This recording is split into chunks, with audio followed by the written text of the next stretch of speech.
তেখেতৰ গান গাই ইমানেই জনপ্ৰিয় হৈ পৰিছে, য'তেই নাযাওক মনজুন মৰাণে ৰাইজৰ মৰম পাইছে নহয়, একদম আচৰিত। আৰু আজি ভিডিঅ'টো পুনৰবাৰ কৈছোঁ, আপোনালোকে শ্বেয়াৰ এটা কৰি দিয়ক। আৰু এটা অনুষ্ঠান দেখাই আছোঁ আপোনালোকক। ঠিক আছে, গাবলৈ চেষ্টা কৰিছোঁ দেই।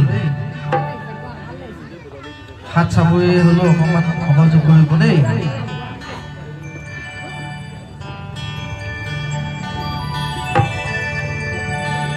তেজত উঠিছে বীৰ বীৰণী ৰক্ত স্নানৰ